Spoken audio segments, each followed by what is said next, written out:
Artis Diki Topan meninggal karena jantung, akan dimakamkan di TPU Karet Bifak.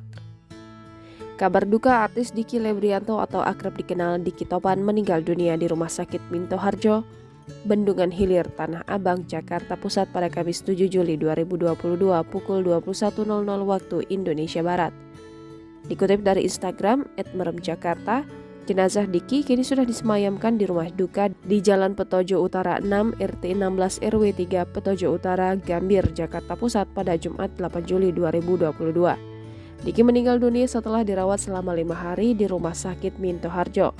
Diki meninggal dunia karena sakit jantung. Lucianti menyebutkan Diki sempat merasa sakit berupa kram di bagian dada.